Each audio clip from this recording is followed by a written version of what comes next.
మీరు ఎలాంటి బిజినెస్ చేస్తున్నా ఏఐ టూల్స్ ద్వారా మీ బిజినెస్ ని డబుల్ చేసుకోవచ్చు. జస్ట్ 49 రూపీస్కే ఏఐ టూల్.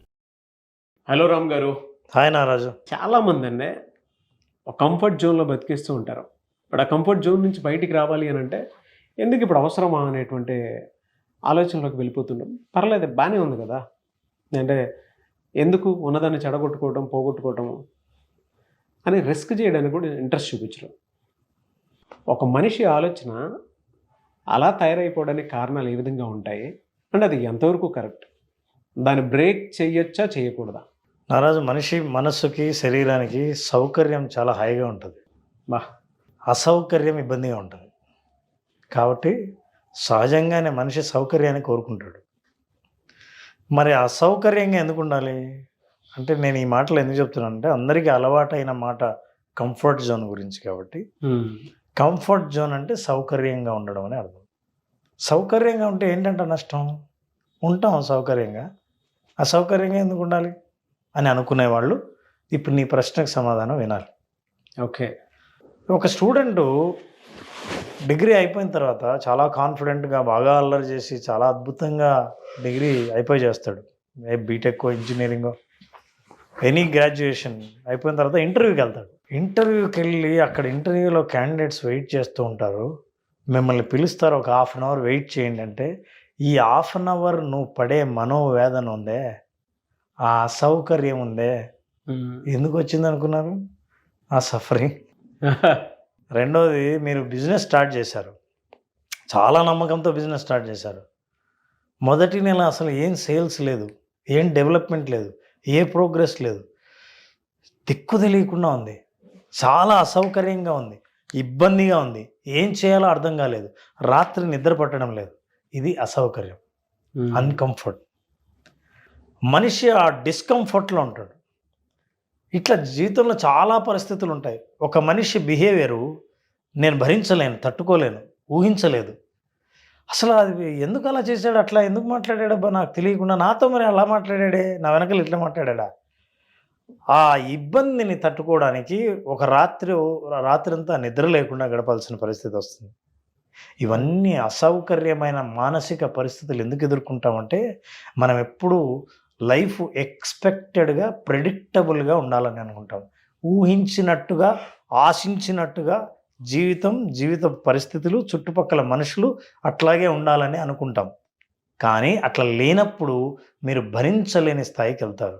ఎందుకు ఆ భరించలేని స్థాయికి వెళ్తారంటే మీరు ఎప్పుడు కంఫర్ట్ జోనే కోరుకున్నారు, ఎప్పుడు దాన్ని బ్రేక్ చేయలేదు, బ్రేక్ చేసిన అలవాటు లేదు. మీరు ఎప్పుడైతే అన్కంఫర్ట్ జోన్ కూడా, మీకున్న ఇబ్బందిని కూడా అలవాటు ఎప్పుడైతే పడతారో ఇబ్బందులను జీవితంలో ఎదుర్కొనే శక్తి నేర్చుకుంటారు, శక్తికి అలవడతారు. చాలామంది జీవితంలో సక్సెస్ కాలేకపోవడానికి, కష్టాలను ఎదుర్కోలేకపోవడానికి కారణం అంటే ఏ కొంత ఇబ్బంది వచ్చినా సరే దాని నుంచి పారిపోయే ప్రయత్నం చేయడం లేదా భయపడే ప్రయత్నం చేస్తారు. కంఫర్ట్ జోన్ అంటే అర్థం ఏంటంటే ఒక ఫెమిలియర్, బాగా మనకు పరిచయమైన పరిస్థితుల్లో జీవించడానికి ఇష్టపడడమే కంఫర్ట్ జోన్. సుఖంగా ఉంటుంది. ఎలానంటే అంటే కొంతమందికి రోజు దినచర్య ఏదైతే ఉంటుందో అది బోరు కొట్టకుండా దానికి మాత్రమే అలవాటు పడిపోయి ఏ చేంజెస్ లేకుండా దాన్ని మాత్రమే అనుభవిస్తూ అది ఉంటే చాలు అనేటువంటి ఆలోచనలు, ఊహాగానంలోకి బతికేస్తూ కాలం గడిపేయటం. నారాజు, జీవితాన్ని ఎంజాయ్ చేయాలంటే బాగా కొత్త ప్రదేశాలు చూడాలి, కొత్త ప్రాంతాలు తిరగాలి, కొత్త మనుషుల్ని కలవాలి, కొత్త కల్చర్ని నేర్చుకోవాలి. అయితే నా కంఫర్ట్ ఎక్కడుంది? ఇంట్లో అమ్మ చేసిన భోజనం, భార్య చేసిన భోజనం, నాకు ఎంత ఉప్పు వేయాలో, ఏది వంట చేయాలో, ఏది నాకు ఇష్టం లేదో, ఏదైతే వండకూడదో, ఇవన్నీ నేను నా కంఫర్ట్ జోన్లో ఉంటా. కానీ నేను బయట తిరిగితే, అయ్యో నువ్వు నాన్ వెజిటేరియనా, నేను అక్కడ కూర్చొని తింటా, ఈ హోటల్లో ఇవి లేవా, అయితే నేను ఈ హోటల్లో తినను, ఆ ఊళ్ళో అట్లా ఉంటుందా, అమ్మో నేనైతే అక్కడికి రాను. మీరు ఇట్లాంటి లిస్ట్ అంతా రాసుకుంటే లైఫ్లో మీకు ఏమర్థమవుతుందంటే ఈ గది దాటి బయటికి పోకపోవడమే మంచిది అని. అది నీ జీవితం చివరికి. ఇక కంఫర్ట్లోనే నువ్వు బతికితే నువ్వు ఏం నేర్చుకుంటావు, ఏం చూస్తావు, ఏం అనుభవాలు నీకు వస్తాయి, ఏం నేర్చుకుంటావు? ఏమీ ఉండదు. అలా కాదు. మళ్ళీ కోరికలో మాత్రం అందరూ ఈ ప్రపంచాన్ని చాలా విషయాలు నేను తెలుసుకోవాలి, చాలా కొత్త అనుభవాలు ఏంటో చూడాలి, కొత్త రుచులు ఏంటో తెలుసుకోవాలి, కొత్త భావాలు ఏంటో నేను తెలుసుకోవాలి అని అనుకున్నప్పుడు మనిషి ఈ అన్కంఫర్ట్ జోన్ ఏదైతే ఉందో దాన్ని ఎక్స్పీరియన్స్ చేయకపోతే, అన్ఫెమిలియారిటీ ఏదైతే ఉందో, పరిచయం లేని పరిస్థితులకు అలవాటు పడ్డం నేర్చుకోకపోతే ప్రతి పరిస్థితి నీ జీవితంలో కొత్తగా ఉండి మిమ్మల్ని భయపెడుతూనే ఉంటుంది. స్ట్రెస్కి, యాంగ్జైటీకి, ఖచ్చితంగా అవే భయానికి, మానసికంగా విపరీతమైన ఒత్తిడి, ఆందోళన, భయానికి గురికావడానికి కారణం ఏంటంటే, ఇంకా చిన్న రహస్యం కొంచెం లోతుకి వెళ్దాం. కంఫర్ట్ జోన్ అంటే అర్థం ఏంటంటే, నేనున్న స్థితిలో నేను చేస్తున్న పనిని ఎవ్వరూ టెస్ట్ చేయడం లేదు అని అనుకోవడం కంఫర్ట్ జోన్. బాగా ఆలోచించు. అంటే నేను ఎలా ఉన్నా నన్ను ఎవరు టెస్ట్ చేయట్లేదు. ఇప్పుడు చూడండి, నేను కంఫర్ట్ జోన్లో ఉన్నా అంటే అర్థం ఏంటంటే, నాకు ఇష్టం వచ్చినట్లు నేనున్నా అని. నాకు ఇష్టం వచ్చినట్లు నేనుంటే నన్ను ఎవరూ ప్రశ్నించరు. అదే నేను ఒక కంపెనీలో పనిచేయాల్సి వస్తే ఆ కంపెనీ వాళ్ళు నీ టైము, నీ అటెండెన్సు, నీ వర్క్ పర్ఫార్మెన్సు ఇవన్నీ అడుగుతారు. కాబట్టి అక్కడ నేను ఐఎమ్ అన్కంఫర్టబుల్.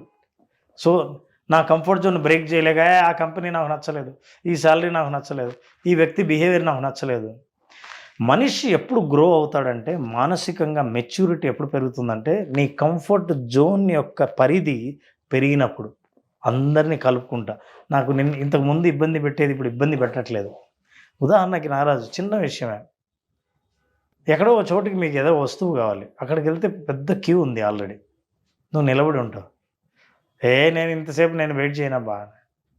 ఇది ఎగ్జాంపుల్ ఏంటంటే, ఈ సమ్మర్లో తాటి ముంజలు అమ్ముతున్నారు. అయితే మా అబ్బాయి తాటి ముంజలు తినాలని ఉంది అని అడిగాడు. తినాలని ఉందంటే కొనాలి, కొని తీసుకురావాలి. మిట్ట మధ్యాహ్నం రోడ్డు పక్కన ఒక అతను కొడుతున్నాడు. 8 మంది వరుసగా లైన్లో ఉన్నారు. నీకు కావాలని అంటే 9వ వాడిగా 8 మంది అయిపోయేదాకా నువ్వు ఎదురు చూడాల్సిందే. కానీ నీకు అన్కంఫర్టబుల్, పోతే పోయిందని. ఇప్పుడేంటి, ఈ సమ్మర్లో నువ్వు తాటి ముంజలు తినాలని ఉంటే నువ్వు దాన్ని ఫెమిలియర్గా మార్చుకొని ఆ ఇబ్బందికరమైన పరిస్థితిని అనుకూలంగా మార్చుకోవడం నిలబడితే నీకు అవి దక్కుతాయి, లేకపోతే లేదు. అవును. అట్లా దక్కాలని అనుకున్న వాళ్ళు ఎంతసేపు అయినా సరే ఎండలో క్యూలో నిలబడి ఉన్నారు.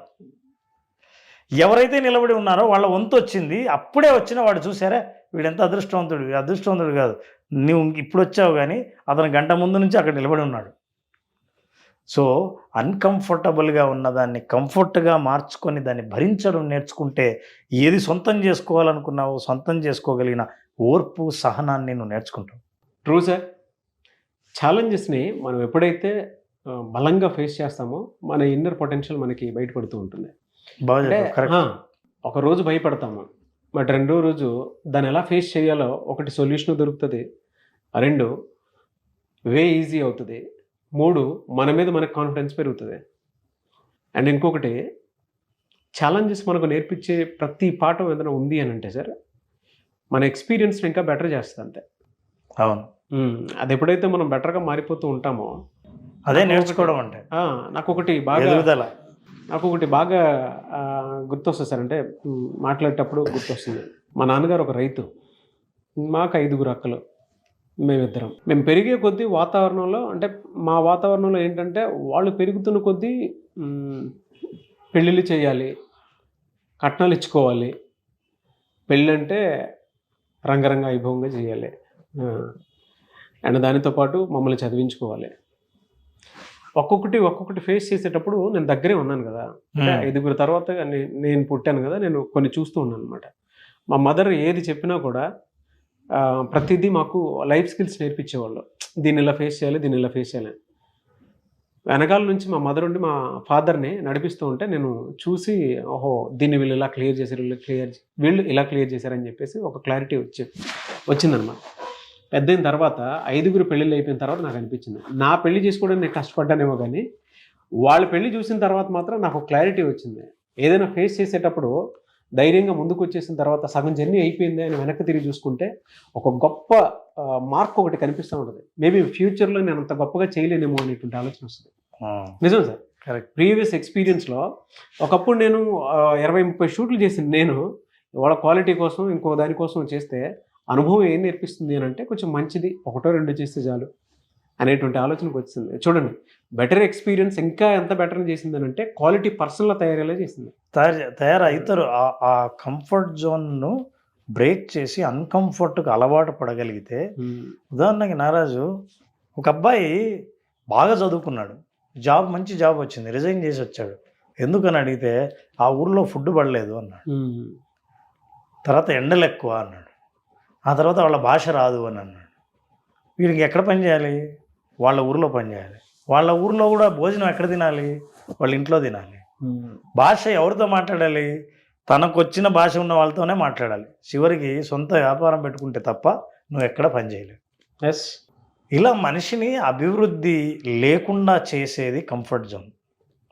అందుకే ఇది నేర్చుకోవాలంటే మనిషి అన్కంఫర్ట్ ఎలా ఉంటుందో నేర్చుకోవాలి. అసలు అన్కంఫర్ట్తో భరించడం ఎలాగో నేర్చుకోవాలి. అట్లా నేర్చుకోవాలంటే ఒక పని చేయండి. ఇది అంటే మనిషి నాలో రోజు రోజుకు ఓర్పు పెరుగుతోంది. ఇంతకుముందు నన్ను ఇబ్బంది పెట్టేవాళ్ళు, అరే వాడిని చూస్తేనే నాకు అస్సలు ఇష్టం లేదు, వీళ్ళ పక్కన నేను అస్సలు కూర్చోను, మీరు భోంచేస్తుంటే అసలు నాకు వద్దు, నేను సపరేట్గా తిన్నా. ఇట్లాంటి చోటు నుంచి వచ్చి చుట్టూ ఏం జరుగుతున్నా సరే నా పీస్ని ఎవరు డిస్టర్బ్ చేయకపోతే నేను ఎంత మెచ్యూర్ అయినట్టు. అది చెయ్యాలంటే మీరు భోజనం పెట్టుకొని తినాలని అనుకున్నప్పుడు వెంటనే ఏదైతే సరే మీ ఎదురుగా ఉన్నది తినాలని అనిపించినప్పుడు దాన్ని చూస్తూ తినకుండా కనీసం 15 నిమిషాలు ఎదురు చూడండి. నెంబర్ 2, మీకు ఏ పని చెయ్యాలంటే ఇబ్బందో ఇష్టం లేదో కష్టంగా ఉంటుందో మీ డెవలప్మెంట్కి ఆ పనిని చేయండి. నిద్ర లేవాలి, పొద్దున్నే నిద్ర లేవాలనిపించదు, నిద్ర లేవాల్సిన అవసరం కూడా లేదు మీకు, అయినా నిద్ర లేవండి. మీ శరీరం నేర్చుకుంటుంది ఇబ్బందుల్ని ఎలా అలవాటు చేసుకోవాలి అని. ఎందుకంటే భవిష్యత్తులో నాకు ఏ ఇబ్బందులు రావు అని అనడానికి మీరు భగవంతుడు కూడా కాదు. కాబట్టి మీతో మీరు ప్రయోగం చేస్తూ వెళ్తే అన్కంఫర్టబుల్ మనుషులతో మాట్లాడండి. వాళ్ళు ఉండగా అట్లాగే ఉండండి. మీకు మాట్లాడాలని అనిపించినా, అవతల వాళ్ళు మాట్లాడుతుంటే మధ్యలో డిస్టర్బ్ చేయాలని అనిపించినా డిస్టర్బ్ చేయకుండా పూర్తిగా వినండి. ఇవన్నీ ఏం చేస్తుంది తెలుసా? మీ శరీరము మనసు అన్నీ చుట్టూ ఉన్న ఇబ్బందిని అంటే అన్ఫెమిలియర్ని ఫెమిలియర్గా మార్చుకుంటుంది, అన్కంఫర్టబుల్ సిచ్యువేషన్ని కంఫర్ట్గా మార్చుకుంటుంది. సో మీరు మళ్ళీ ఇంకొక కంఫర్ట్ జోన్ క్రియేట్ చేస్తారు. కొంతకాలం తర్వాత మళ్ళీ అది బ్రేక్ చేస్తారు. అట్లా మనిషి ముందుకు వెళ్తూ పోతారు. ఏంటో నాకైతే నా లైఫ్ ఎక్స్పీరియన్సే గుర్తొచ్చింది. అంటే మా ఫాదర్ మొదటి అక్కకి పెళ్లి చేసినప్పుడు ఒక ఛాలెంజింగ్, రెండో అక్కకి పెళ్లి చేసేటప్పుడు ఇంకొక ఛాలెంజ్, మూడో అక్కకి, నాలుగో అక్కకి పెళ్లి. అంటే ఒక కంఫర్ట్ బ్రేక్ చేయడానికి ఇది అయిపోయిందిరా అనుకునే టైంలో ఇంకొకటి. సార్ మొదటి పెళ్ళికి మొదట్లో భయపడిన వ్యక్తి నాలుగో పెళ్ళి అతి సాధారణంగా చేసి ఉంటారు.